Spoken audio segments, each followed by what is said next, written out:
ਤੁਹਾਡੀ ਜ਼ਮੀਨਾਂ ਦਾ ਨਲਕਾ ਪਾਣੀ ਹੈ ਜੀ। ਵਾਹ ਜੀ ਵਾਹ।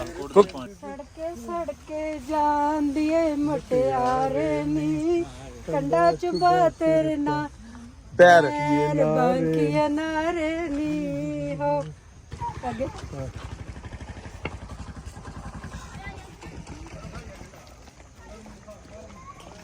ਇਹ ਜੀ ਉਹ ਜਗ੍ਹਾ ਜਿਹੜਾ ਡੇਰਾ ਹੁੰਦਾ ਸੀ।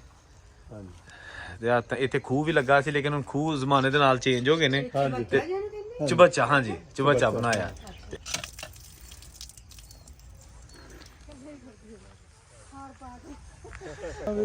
ਉਹ ਜਾਵੇ ਜੱਟ ਮੇਲੇ ਨੂੰ ਉਹ ਬੱਲੇ ਬੱਲੇ। ਵਾਹ ਜੀ ਵਾਹ, ਵਾਹ ਜੀ। ਜੱਟ ਮੇਲੇ ਨੂੰ। ਅੱਛਾ ਉਹ ਜੱਟਾਂ ਆਈ ਵਿਸਾਖੀ। ਇਹ ਕਿਹੜੀ ਫਸਲ ਤੇ ਤੁਸੀਂ ਖਲੋਤੇ ਹੋ ਤੇ ਕਿੱਥੇ ਖਲੋਤੇ ਹੋ? ਇਹ ਕਮਾਦ ਆ ਕਿ ਅਸੀਂ ਖਲੋਤੇ ਆ ਤਰਕਾਲੀਆਂ ਸਿਆਲਕੋਟ। ਅੱਛਾ ਜੀ, ਅਸੀਂ ਇਸ ਵੇਲੇ ਮੌਜੂਦ ਹਾਂ ਪਿੰਡ ਤਰਕਾਲੀਆਂ। ਇਹ ਬਿਲਕੁਲ ਸਿਆਲਕੋਟ ਸ਼ਹਿਰ ਦੇ ਕੋਲ ਹੈਗਾ, 5-6 ਕਿਲੋਮੀਟਰ ਜਾਂ 7-8 ਕਿਲੋਮੀਟਰ ਦੂਰ ਹੈਗਾ ਭਾਗਵਾ ਰੋਡ ਤੇ ਸਰਦਾਰ ਜੀ ਆਏ ਨੇ ਜਨਾਬ, ਸਰਦਾਰ ਗੁਰਮੀਤ ਸਿੰਘ ਹੰਜਰਾ ਸਾਹਿਬ, ਆਪਣੇ ਬਾਪੂ ਦਾ ਪਿੰਡ ਵੇਖਣ ਤੇ ਇਸ ਵੇਲੇ ਜ਼ਮੀਨਾਂ ਵੇਖਣ ਦੇ ਨੇ। ਯਾਨੀ ਜਿਹੜਾ ਇਹਨਾਂ ਦਾ ਰਕਬਾ ਸੀ ਤਕਰੀਬਨ 1 ਮੁਰੱਬਾ ਰਕਬਾ ਸੀ, ਉਹ ਜਨਾਬ ਆਏ ਨੇ ਪਿੰਡ ਵਾਲਿਆਂ ਦੀ ਸੰਗਤ ਦੇ ਨਾਲ। ਉਹਨਾਂ ਜ਼ਮੀਨਾਂ ਤੇ ਕਮਾਦ ਦੀਆਂ ਫਸਲਾਂ, ਇੱਥੇ ਇਹਨਾਂ ਦੇ ਖੂਹ ਹੁੰਦੇ ਸਨ। ਫਿਰ ਜਨਾਬ ਹੋਰ ਜਿਹੜੀ ਇਹਨਾਂ ਦੀਆਂ ਇੱਥੇ ਯਾਦਾਂ ਨੇ ਆਪਣੇ ਬਜ਼ੁਰਗਾਂ ਦੀਆਂ, ਉਹ ਤਾਜ਼ਾ ਕਰਨ ਆਏ ਨੇ। ਤੇ ਚਲੋ ਤੁਹਾਨੂੰ ਦੱਸਦੇ ਹਾਂ, ਸਾਡੇ ਨਾਲ ਨੇ ਜਨਾਬ ਸਰਦਾਰ ਜੀ ਤੇ ਪਿੰਡ ਵਾਲੇ ਵੀ। ਇਹ ਸਾਰਾ ਰਕਬਾ ਇਹਨਾਂ ਦੇ ਬਜ਼ੁਰਗਾਂ ਦਾ ਹੁੰਦਾ ਸੀ, ਜਿਹੜੇ 1947 ਨੂੰ ਛੱਡ ਕੇ ਤੇ ਫਿਰ ਹਮੇਸ਼ਾ ਵਾਸਤੇ ਟੁਰ ਗਏ ਤੇ 2017 ਵਿੱਚ ਫਿਰ ਉਹ ਦੁਨੀਆ ਤੋਂ ਵੀ ਟੁਰ ਗਏ। ਤੇ ਇਸ ਵੇਲੇ ਉਹਨਾਂ ਦੇ ਜਿਹੜੇ ਗੁਰਮੀਤ ਸਿੰਘ ਸਾਹਿਬ, ਉਹਨਾਂ ਦੇ ਬੇਟੇ ਨੇ, ਅਮਰੀਕਾ ਹੁੰਦੇ ਨੇ, ਆਪਣੀ ਮਿਸਿਸ ਦੇ ਨਾਲ ਇੱਥੇ ਆਏ ਨੇ। ਤਰਕਾਲੀਆਂ ਪਿੰਡ ਹੈ, ਸਾਰਾ ਤਰਕਾਲੀਆਂ ਪਿੰਡ ਹੈ। ਤੇ ਇਹ ਜਨਾਬ ਪਿੱਛੇ ਉਹਨਾਂ ਦਾ ਜਿਹੜਾ ਨਾ ਰਕਬਾ ਹੈਗਾ, ਔਰ ਉੱਥੇ ਜਨਾਬ ਅਸੀਂ ਹੁਣ ਜਾ ਰਹੇ ਹਾਂ। ਵੀਡੀਓ ਨਾਲ ਜੁੜੇ ਰਹੋ। ਇਹ ਜੀ ਸਰਦਾਰ ਜੀ ਆਏ ਨੇ ਤਰਕਾਲੀਆਂ ਪਿੰਡ 'ਚ, ਤੇ ਬਜ਼ੁਰਗ ਨੇ ਨਾਲ। ਇਹ ਡੰਗੋਰੀ ਨਾਲ ਟੁਰਦੇ ਨੇ, ਲੇਕਿਨ ਸਰਦਾਰ ਜੀ ਨੂੰ ਵੇਖ ਕੇ ਨਾ ਤੇ ਡੰਗੋਰੀ ਉਹਨੇ ਛੱਡ ਛੜੀ ਤੇ ਬਗੈਰ ਡੰਗੋਰੀ ਤੋਂ ਟੁਰਦੇ ਨੇ ਪਿਆ, ਜੋ ਕਿ ਚਾਹ ਤੇ ਜੋਸ਼। ਇਹ ਡੰਗੋਰੀ ਕਿਹਦੀ ਹੈ? ਭਾਬੀ ਉਹਨਾਂ ਦੀ। ਤੇ ਫੜਾ ਛੜੀ ਨੇ ਕਿਉਂ? ਉਹ ਨਾਲ ਆਏ ਨੇ ਤੇ ਉਹਨਾਂ ਨਾਲ ਤੋੜਦੇ ਪਏ ਨੇ, ਕਹਿੰਦੇ ਪਏ ਨੇ ਅੱਜ ਨਹੀਂ ਮੈਂ ਘੋੜੀ ਫੜਨੀ, ਅੱਜ ਮਨ ਉਹਨਾਂ ਦਾ ਇੰਜੀ ਧੁੰਨਾ। ਤੇ ਜਵਾਨ ਹੋ ਗਏ ਨੇ? ਜਵਾਨ ਹੋ ਗਏ ਨੇ। ਚਾਚਾ ਡੰਗੋਰੀ ਲਾ ਛੜੀ ਜੇ, ਡੰਗੋਰੀ ਛੱਡ ਛੜੀ ਜੇ, ਡੰਗੋਰੀ ਉਹ ਖਾਇਦਾ ਕੋਈ ਨਹੀਂ। ਜਵਾਨ ਹੋ ਗਏ ਹੋ? ਨਹੀਂ ਮੈਂ ਕਿਹਾ ਅੱਜ ਮਾਸ਼ਾਅੱਲਾ ਤੁਸੀਂ ਅੱਜ ਝੋੜਦੇ ਹੋ। ਦੇਖ ਕੇ ਬੜੀ ਖੁਸ਼ੀ ਹੋਈ ਹੈ। ਵਾਹ ਜੀ ਵਾਹ, ਵਾਹ ਜੀ ਵਾਹ, ਕੀ ਬਾਤ ਹੈ।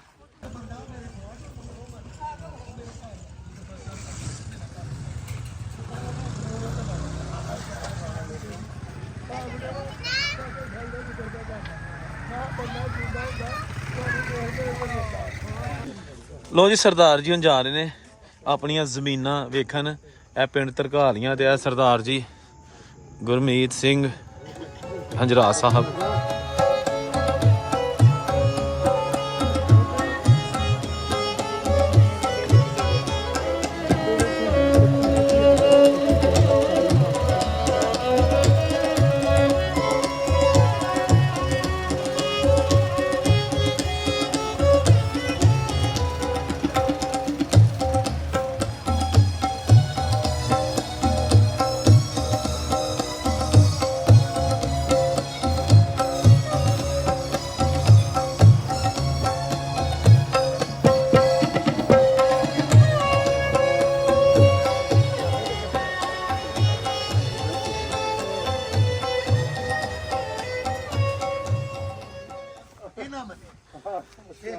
ਹੱਕ ਦੀ ਬਾਤ ਹੈ ਜੀ।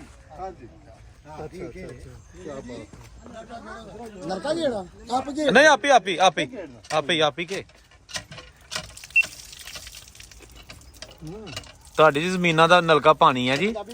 ਵਾਹ ਜੀ ਵਾਹ। ਸਿਆਲਕੋਟ ਦੇ ਪਾਣੀ ਦਾ ਲੈਵਲ ਸੀ। ਹਾਂ, ਇਹ ਜੀ ਵਿੱਚੋਂ ਤੁਹਾਨੂੰ ਬਜ਼ੁਰਗਾਂ ਦੀ ਖੁਸ਼ਬੂ ਆਏਗੀ। ਹੈ ਜੀ। ਹਾਂਜੀ ਬਿਲਕੁਲ। ਪਾਣੀ ਦਾ ਕੀ ਜ਼ਾਕਾ ਫੀਲ ਕੀਤਾ ਜੀ? ਬਹੁਤ ਮਿੱਠਾ ਪਾਣੀ, ਮਿੱਠਾ ਪਾਣੀ, ਫਰੈਸ਼ ਪਾਣੀ ਜੀ। ਇੱਥੇ ਇੱਕ ਤਸਵੀਰ ਵੀ ਦੇਣਾ। ਕੀ ਬਾਤ।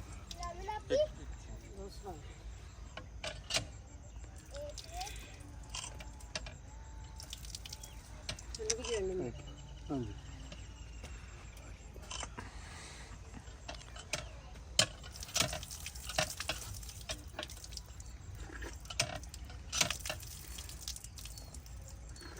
ਬੈਗ ਫੜਾ ਲਓ।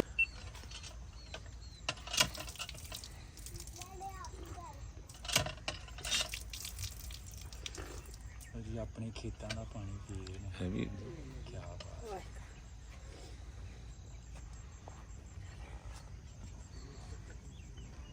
ਨਹੀਂ ਚੰਗਾ ਚੰਗਾ।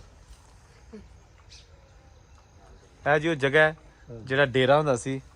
ਹਾਂਜੀ ਤੇ ਆਹ ਤਾਂ ਇੱਥੇ ਖੂਹ ਵੀ ਲੱਗਾ ਸੀ, ਲੇਕਿਨ ਹੁਣ ਖੂਹ ਜ਼ਮਾਨੇ ਦੇ ਨਾਲ ਚੇਂਜ ਹੋ ਗਏ ਨੇ। ਹਾਂਜੀ ਤੇ ਚੁਬੱਚਾ, ਹਾਂਜੀ ਚੁਬੱਚਾ ਬਣਾਇਆ।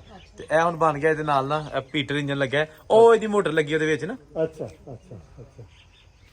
ਹਾਂਜੀ ਵਾਹ ਜੀ ਵਾਹ। ਮੈਨੂੰ ਦੱਸਦੇ ਸਾਧੂ ਚਾਚਾ ਜੀ ਕਹਿੰਦੇ ਉਸ ਜ਼ਮਾਨੇ ਵਿੱਚ ਜਿਹੜੀਆਂ ਟਿੰਡਾਂ ਲੋਹੇ ਦੀਆਂ ਤੇ ਸਾਰਾ ਉਸ ਸਾਡੇ ਕੋਲ ਹੀ ਹੁੰਦਾ ਸੀ। ਜ਼ਿਆਦਾ ਲੋਕਾਂ ਕੋਲ ਉਹ ਹੁੰਦੀਆਂ ਸੀ ਮਿੱਟੀ ਵਾਲੀਆਂ ਟਿੰਡਾਂ। ਉਦੋਂ ਮਿੱਟੀ ਦੀਆਂ ਆਮ ਹੁੰਦੀਆਂ ਸਨ ਤੇ ਲੋਹੇ ਦੀ। ਸਾਡੇ ਕੋਲ ਸਾਰਾ ਕੁਝ ਲੋਹੇ ਦਾ ਸੀ, ਬਕਾਇਆ ਲੋਕਾਂ ਕੋਲ ਮਿੱਟੀ ਵਾਲਾ। ਹਾਂਜੀ ਹਾਂਜੀ ਪਿੰਡਾਂ ਮਿੱਟੀ ਦੀਆਂ ਸਨ। ਹਾਂਜੀ ਉਹ ਦੱਸਦੇ ਸੀਗੇ ਕਹਿੰਦੇ ਕਿ ਬਾਪੂ ਜੀ ਬੂਟ ਸਿੰਘ। ਹਾਂਜੀ ਹਾਂਜੀ ਮੇਰੇ ਫਾਦਰ ਸਾਹਿਬ ਦਾ ਵੀ ਦੱਸਦੇ ਸੀ ਕਿ ਗੋਰਿਆਂ ਦੇ ਸਮੇਂ ਸਭ ਤੋਂ ਪਹਿਲਾਂ ਇਸ ਇਲਾਕੇ ਦਾ ਸਾਈਕਲ ਉਹਨਾਂ ਨੇ ਲਿਆ ਸੀ। ਉਹ ਇੰਗਲੈਂਡ ਮੈਨਚੈਸਟਰ ਦਾ ਬਣਿਆ ਹੋਇਆ ਸੀ, ਕੁਝ 26 ਰੁਪਏ ਦਾ ਉਸ ਜ਼ਮਾਨੇ ਦਾ।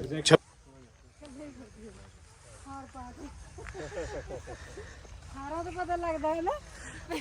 ਉਹ ਇੱਕ ਹੈ ਨਾ ਕਿ ਜੱਟੀ, ਇੱਕ ਗਾਣਾ ਵੀ ਹੈ, ਜੱਟੀ ਚੱਲੀ ਮੁਰੱਬਿਆਂ ਦੀ ਸੈਰ ਨੂੰ। ਸੁਣਾ ਦਿਓ, ਸੁਣਾਓ ਨਾ ਕੋਈ ਹੈ ਤੇ। ਸੜਕੇ ਸੜਕੇ ਜਾਂਦੀ ਏ ਮੁਟਿਆਰੇ ਨੀ, ਕੰਡਾ ਚੁਬਾ ਤੇਰੇ ਨਾ ਪੈਰ ਬਾਂਕੀਆਂ ਨਾਰੇ ਨੀ ਹੋ। ਅੱਗੇ ਲੋ ਜੀ, ਇਹ ਆ ਗਿਆ ਤੁਹਾਡੇ ਪੈਲੀਆਂ ਭਰੀਆਂ ਪੈਲੀਆਂ ਵਾਢੀਆਂ ਕਰਕੇ ਮਾਮਲੇ ਭਰ ਕੇ ਵਿੱਚ ਮੇਲੇ ਦੇ ਜਾਵੇ ਉਹ ਜਾਵੇ ਜੱਟ ਮੇਲੇ ਨੂੰ ਉਹ ਬੱਲੇ ਬੱਲੇ। ਵਾਹ ਜੀ ਵਾਹ, ਉਹ ਵਾਹ ਜੀ। ਜਾਵੇ ਜੱਟ ਮੇਲੇ ਨੂੰ ਅੱਛਾ ਉਹ ਜੱਟਾਂ ਆਈ ਵਿਸਾਖੀ। ਇਹ ਕਿਹੜੀ ਫਸਲ ਤੇ ਤੁਸੀਂ ਖਲੋਤੇ ਹੋ ਤੇ ਕਿੱਥੇ ਖਲੋਤੇ ਹੋ? ਗੰਦੇ ਇਹ ਕਮਾਦ ਆ ਕਿ ਅਸੀਂ ਖਲੋਤੇ ਆ ਤਰਕਾਲੀਆਂ ਸਿਆਲਕੋਟ। ਤੇ ਕਿਹਦਾ ਲੱਗਾ ਜਿੱਥੇ ਤੁਹਾਡੇ ਬਜ਼ੁਰਗ ਖੇਤੀਬਾੜੀ ਕਰਦੇ ਸਨ? ਬਹੁਤ ਚੰਗਾ ਲੱਗਾ। ਇਹ ਤੇ ਬੜਾ ਰੂਹਾਨੀ ਐਕਸਪੀਰੀਅੰਸ ਹੈ ਜਿਹਨੂੰ ਬਿਆਨ ਨਹੀਂ ਕੀਤਾ ਜਾ ਸਕਦਾ। ਅਗਰ ਇੱਥੋਂ ਕਿਤੇ ਬਾਪੂ ਦੀ ਆਵਾਜ਼ ਆ ਜਾਓ, ਕਿਹੜਾ ਹੈ? ਉਹਨੂੰ ਕਹੋਗੇ ਆ ਗਏ ਆ, ਇੱਥੇ ਹੀ ਆ। ਕੋਈ ਨਹੀਂ ਬਾਪੂ ਜੀ। ਪੱਪੜ ਚਾਹ ਲਿਆ। ਅੱਛਾ ਇਸ ਤਰ੍ਹਾਂ ਕਹਿੰਦੇ ਸਨ। ਹੋਰ ਕਿਸ ਤਰ੍ਹਾਂ ਆਵਾਜ਼ ਕਿਸ ਤਰ੍ਹਾਂ ਮਾਰਦੇ ਹੁੰਦੇ ਸਨ ਉਹ ਤੁਹਾਨੂੰ ਅਗਰ ਬੁਲਾਉਂਦੇ ਹੁੰਦੇ ਸਨ ਛੋਟੇ ਹੁੰਦਿਆਂ? ਉਹ ਮੀਤੇ ਇਸ ਤਰ੍ਹਾਂ। ਨਹੀਂ ਪੱਪੜ ਉਹ ਪੱਪਣ। ਹਾਂਜੀ ਵਾਹ ਜੀ ਵਾਹ। ਇਹ ਗੱਲਾਂ ਕਰਨ ਦਾ ਮਕਸਦ ਹੈ ਕਿ ਜੀ ਆ ਬਜ਼ੁਰਗਾਂ ਦੀ, ਇਹਨਾਂ ਦੀ ਜਿਹੜੀ ਨਾ ਅੱਜ ਜ਼ਮੀਨਾਂ ਉੱਥੇ ਹੀ ਨੇ, ਜੀ ਨਾ ਲੇਕਿਨ ਉਹ ਬਜ਼ੁਰਗ ਨਹੀਂ ਹੈਗੇ। ਨਹੀਂ ਹੈ। ਉਹ ਬਜ਼ੁਰਗ ਨਹੀਂ ਹੈਗੇ। ਔਰ ਉਹਨਾਂ ਨਿਸ਼ਾਨਾਂ ਨੂੰ ਜੀ ਉਹ ਚੰਗੀ ਥਾਂ ਤੇ ਹੈ, ਇਸ ਤੋਂ ਵੀ ਚੰਗੀ ਥਾਂ ਤੇ ਹੈ। ਤੇ ਫਿਰ ਵੀ ਆਂਦੇ ਨੇ ਕਿ ਖੂਨ ਤਪਸ਼ ਮਾਰੇ ਨਾ ਤੇ 7 ਸਮੁੰਦਰ ਪਾਰ ਹਾਂਜੀ ਬੰਦਾ ਆ ਜਾਂਦਾ। ਆ ਜਾਂਦਾ ਤੇ ਕੋਈ ਸੌਖਾ ਨਹੀਂ ਹੋਣਾ, ਲੇਕਿਨ ਆ ਜਾਂਦਾ। ਆ ਜਾਂਦਾ। ਕੋਈ ਇਹਦੇ ਵਿੱਚ ਕੋਈ ਦੋ ਰਾਏ ਨਹੀਂ। ਤੇ ਤੁਸੀਂ ਇੱਕ ਪੈਗਾਮ ਦੇ ਦਿਓ ਐਸੇ ਓਵਰਸੀਜ਼ ਇੰਡੀਅਨਸ ਜਾਂ ਜਿਹੜੇ ਪੰਜਾਬੀ ਨੇ ਕਿ ਅਗਰ ਉਹ ਮੇਰਾ ਖਿਆਲ ਹੈ ਹਰ ਥਾਂ ਜਾਂਦੇ ਨੇ, ਪੈਸਾ ਵੀ ਖਰਚ ਕਰਦੇ ਨੇ ਔਰ ਹੁੰਦਾ ਵੀ ਹੈ, ਫਜ਼ੂਲ ਖਰਚ ਵੀ ਹੁੰਦੀ ਹੈ। ਮੇਰਾ ਖਿਆਲ ਹੈ ਬਜ਼ੁਰਗਾਂ ਦੀਆਂ ਨਿਸ਼ਾਨੀਆਂ ਵੇਖਣ ਆਉਣ। ਮੈਂ ਤੇ ਇਹੀ ਸਲਾਹ ਦੇਵਾਂਗਾ ਆਪਣੇ ਵੀਰਾਂ ਨੂੰ, ਕਿਉਂਕਿ 47 ਵਿੱਚ ਬਹੁਤ ਉਜਾੜਾ ਹੋਇਆ। ਸਾਡੇ ਪੁਰਖੇ ਬਿਲਕੁਲ ਹੱਥ ਝਾੜ ਕੇ ਇੱਥੋਂ ਨਿਕਲਣਾ ਪਿਆ ਬਗੈਰ ਕਿਸੇ ਨੋਟਿਸ ਤੋਂ। ਕਿੰਨੀਆਂ ਜਾਨਾਂ ਗਈਆਂ, ਕਿੰਨੀਆਂ ਜ਼ਮੀਨਾਂ 70-73% ਜ਼ਮੀਨਾਂ ਸਟੈਟਿਸਟਿਕਲੀ ਪੁਰਖਿਆਂ ਕੋਲ ਸੀ ਸਾਰਾ ਵੈਸਟ ਪੰਜਾਬ 'ਚ, ਜੋ ਕਿ ਸਾਰੀਆਂ ਲੂਜ਼ ਹੋ ਗਈਆਂ। ਤੇ ਮੈਂ ਤੇ ਆਉਂਦੀ ਜਨਰੇਸ਼ਨ ਨੂੰ, ਜਿਹੜੇ ਮੇਰੇ ਵੀਰ ਭੈਣ ਬਾਹਰ ਬੈਠੇ ਆ ਕੈਨੇਡਾ ਅਮਰੀਕਾ 'ਚ, ਕਿ ਇੱਥੇ ਆਓ। ਇੱਥੇ ਤੁਹਾਨੂੰ ਇੰਨਾ ਪਿਆਰ ਮਿਲੇਗਾ ਕਿ ਜੋ ਪਿਆਰ ਮੈਨੂੰ ਇੱਥੇ ਆਪਣੇ ਪਿੰਡ ਵਾਲਿਆਂ ਨੇ ਦਿੱਤਾ ਉਹ ਮੈਂ ਬਿਆਨ ਹੀ ਨਹੀਂ ਕਰ ਸਕਦਾ। ਉਹ ਕਦੀ ਨਹੀਂ ਮਿਲਿਆ, ਕਿਤੇ ਨਹੀਂ ਮਿਲਿਆ। ਇੰਨਾ ਪਿਆਰ ਪੂਰਾ ਪਿੰਡ ਹੀ ਇੱਕ ਕਿਸਮ ਦਾ ਨਾ ਢੁਕਿਆ। ਤੇ ਜਿੱਥੋਂ ਵੀ ਅਸੀਂ ਗਏ ਆ ਫੁੱਲਾਂ ਦੀ ਵਰਖਾ ਹੋਈ। ਇੰਨੀ ਅਸੀਂ ਨਿਮਾਣੇ ਜਿਹੇ ਬੰਦੇ ਆ, ਇੰਨੀ ਸਾਨੂੰ ਰਿਸਪੈਕਟ ਮਿਲੀ ਆ। ਪਾਕਿਸਤਾਨ ਵੈਸਟ ਪੰਜਾਬ ਦੇ ਵਿੱਚ ਬਹੁਤ ਹਜੇ ਵੀ ਉਹ ਪੁਰਾਣੇ ਜ਼ਮਾਨਿਆਂ ਦਾ ਇਤਫਾਕ ਹੈ, ਠਹਿਰਾਵ ਹੈ, ਪਿਆਰ ਹੈ, ਜੋ ਕਿ ਆਉਣ ਵਾਲੇ ਮਟੀਰੀਅਲਿਸਟਿਕ ਦੁਨੀਆ ਦੇ ਵਿੱਚ, ਵਰਲਡ ਦੇ ਵਿੱਚ ਖੁੱਸਦਾ ਜਾ ਰਿਹਾ। ਇੱਥੇ ਅੱਜ ਉਹ ਵੀ ਹੈ। ਸੋ ਜ਼ਰੂਰ ਆਓ। ਮੈਂ ਆਪਣੇ ਸਾਰੇ ਭੈਣ ਭਰਾਵਾਂ ਨੂੰ ਕਹਾਂਗਾ ਤੁਸੀਂ ਸਿਆਲਕੋਟ, ਲਾਹੌਰ, ਇੱਧਰੋਂ ਗੁਜਰਾਂਵਾਲਾ, ਆ ਤਹਿਸੀਲਾਂ ਨੇ ਡਸਕਾ, ਤੇ ਹੋਰ ਅੱਗੇ ਜਾਓ ਸ਼ੱਕਰਗੜ੍ਹ ਇੰਨਾ ਕੁਛ ਇੱਥੇ ਹੈ, ਲਾਇਲਪੁਰ ਜਿਹਨੂੰ ਅਸੀਂ ਲਾਇਲਪੁਰ ਕਹਿੰਦੇ ਸੀਗੇ, ਲਾਇਲਪੁਰ ਫੈਸਲਾਬਾਦ, ਤੇ ਇੱਥੇ ਬਾਕੀ ਆਪਣੇ ਬਾਬੇ ਨਾਨਕ ਦਾ ਤੇ ਇੱਥੇ ਹੀ ਸਾਰਾ ਸਿੱਖੀ ਸ਼ੁਰੂ ਹੀ ਇੱਥੋਂ ਹੋਈ। ਸੋ ਸਿਆਲਕੋਟ ਤੋਂ ਹੀ। ਜਿੱਥੇ ਤੁਸੀਂ ਇੱਟ ਪੁੱਟੋ ਗੁਰੂਆਂ ਦੀ ਥਾਂ, ਤੋਂ ਪੰਜਾਬ ਵਸਦਾ ਗੁਰੂਆਂ ਦੇ ਨਾਂ ਤੇ। ਸੋ ਆਓ, ਇਹ ਵੀ ਪੰਜਾਬ ਹੈ, ਇਹ ਆਪਣਾ ਹੀ ਪੰਜਾਬ ਹੈ, ਇਹ ਬਗਾਨਾ ਪੰਜਾਬ ਨਹੀਂ ਹੈ। ਸੋ ਇੱਥੇ ਵੀ ਆਓ ਤੇ ਬੜਾ ਆਪਣਾਤ ਹੈ, ਪਿਆਰ ਹੈ। ਠੀਕ ਹੈ, ਠੀਕ ਹੈ। 10 ਵਜੇ ਜਗ੍ਹਾ ਬਜ਼ੁਰਗਾਂ ਨੇ ਛੱਡੀ। ਬਿਸਮਿਲ੍ਲਾ ਵਾਹਿਗੁਰੂ ਸੱਚੇ ਪਾਤਸ਼ਾਹ, ਬਜ਼ੁਰਗਾਂ ਦੀ ਧਰਤੀ ਚੋਂ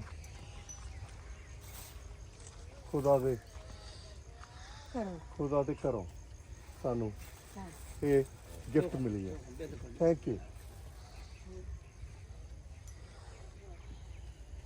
ਵਾਹਿਗੁਰੂ ਵਾਹਿਗੁਰੂ ਵਾਹਿਗੁਰੂ, ਅੱਲਾਹ Waheguru Waheguru. Thank you, thank you. Video ਲਾ ਜ਼ਰਾ। ਇੱਕ ਓੰਕਾਰ ਸਤਿਨਾਮ ਕਰਤਾ ਪੁਰਖ ਨਿਰਭਉ ਨਿਰਵੈਰ ਅਕਾਲ ਮੂਰਤ ਅਜੂਨੀ ਸੈਭੰ ਗੁਰ ਪ੍ਰਸਾਦ ਜਪ ਆਦਿ ਸਚ ਜੁਗਾਦ ਸਚ ਹੈ ਭੀ ਸਚ ਨਾਨਕ ਹੋਸੀ ਭੀ ਸਚ। ਇੱਕ ਓੰਕਾਰ ਸਤਿਨਾਮ ਕਰਤਾ ਪੁਰਖ ਨਿਰਭਉ ਨਿਰਵੈਰ ਅਕਾਲ ਮੂਰਤ ਅਜੂਨੀ ਸੈਭੰ ਗੁਰ ਪ੍ਰਸਾਦ ਜਪ ਆਦਿ ਸਚ ਜੁਗਾਦ ਸਚ ਹੈ ਭੀ ਸਚ ਨਾਨਕ ਹੋਸੀ ਭੀ ਸਚ। ਵਾਹਿਗੁਰੂ ਧੰਨ ਗੁਰੂ ਨਾਨਕ, ਧੰਨ ਗੁਰੂ ਨਾਨਕ, ਧੰਨ ਗੁਰੂ ਨਾਨਕ, ਧੰਨ ਗੁਰੂ ਨਾਨਕ, ਧੰਨ ਗੁਰੂ ਨਾਨਕ, ਧੰਨ ਗੁਰੂ ਨਾਨਕ। ਅੱਲਾ ਪਾਕਮ ਪਾਕ ਹੈ। अल्लाह पाकम पाक है। आगे ये शक करे जे दूसर हो। Thank you. ਮੈਂ ਇੱਕ ਸੇਵਾ ਦੇ ਸਕਦਾ? ਜੀ ਦੇ ਸਕਦੇ। ਹਾਂਜੀ ਹਾਂਜੀ।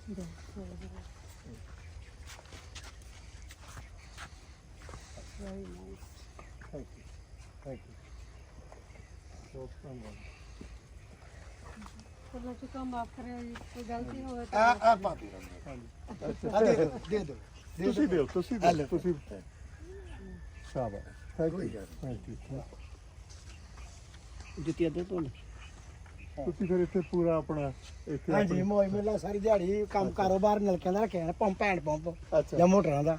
ਇੱਥੇ ਹੀ ਮੌਲਾ ਬੁਲਾ ਕੇ ਕੋਲ ਚੁੱਕ ਕੇ ਲਾਈ ਜਾਂਦੇ, ਆਪੇ ਰਿਜ਼ਕ ਪਿਆ ਜਿੰਦਾ ਸੇਵਾ ਕਰੀ ਦੀ ਮੌਜਾਂ ਲਈ ਦੀਆਂ ਨੇ। ਹਾਂ, ਬਿਲਕੁਲ। ਦਾਤਾਂ ਸਾਰੀਆਂ ਦੇਣ ਵਾਲਾ ਤੇ ਦਾਤਾ ਹੀ ਹੈ। ਜੀ ਜੀ ਹਾਂਜੀ ਇਹ ਹੀ ਹੈ ਨਾ। ਗੁਰਸਰ ਹੋਏ। ਇਹ ਗੁਰੂ ਸਾਹਿਬ ਨੇ ਵੀ ਜੀ ਜੀ ਜੀ ਜੀ ਹਾਂਜੀ, ਇਹ ਕੁਰਬਾਨੀ ਵਿੱਚ ਆਉਂਦਾ ਜੀ ਕੁਰਬਾਨੀ ਚ ਹੋਈ ਉਹਨਾਂ ਹਾਂਜੀ। ਅੱਲਾਹੂ ਅੱਲਾਹੂ ਵਾਹਿਗੁਰੂ ਵਾਹਿਗੁਰੂ ਅੱਲਾਹੂ ਗੁਰੂ ਨਾਨਕ ਵਾਹਿਗੁਰੂ ਵਾਹਿਗੁਰੂ। ਜਦੋਂ ਆਖਰੀ ਨਾਮ ਹੈ ਨਾ ਗੁਰੂ ਨਾਨਕ, ਹਾਂਜੀ ਤੇ ਉਹਨਾਂ ਨੇ ਕਿਹਾ ਗੁਰੂ ਜੀ ਤੁਸੀਂ ਪਰਦਾ ਪੋਸ਼ੋ ਚੱਲੇ ਹੋ, ਅਸੀਂ ਕਿਹਨੂੰ ਮੰਨਣਾ ਹੈ, ਕਿਵੇਂ ਮੰਨਣਾ ਹੈ? ਤੇ ਉਹਨਾਂ ਨੇ ਕਿਹਾ ਕਿ ਜਗਤ ਗੁਰੂ ਹੁਸੈਨ ਹੈ, ਅਲੀ ਦੇ ਪੁੱਤਰ ਦਾ ਨਾਮ ਹਾਂਜੀ ਹਾਂਜੀ ਕਰਬਲਾ ਦੇ ਵਿੱਚ ਜਿਹੜਾ ਸ਼ਹੀਦ ਹਾਂਜੀ ਹਾਂਜੀ जगत गुरु हुसैन है, ऐसा गुरु ना कहो, ऐसी करनी कर गया जब पढ़े तब रो। ਬਿਲਕੁਲ ਬਿਲकुल ਬਿਲकुल। यानी कि गुरु नानक का भी अगर कोई पीर है ना दुनिया में, उसको ਸੋ ਅਸਲਾਮ ਅਲੈਕੁਮ, ਵਾਹਿਗੁਰੂ ਜੀ ਕਾ ਖਾਲਸਾ, ਵਾਹਿਗੁਰੂ ਜੀ ਕੀ ਫਤਿਹ, ਸਤਿ ਸ਼੍ਰੀ ਅਕਾਲ।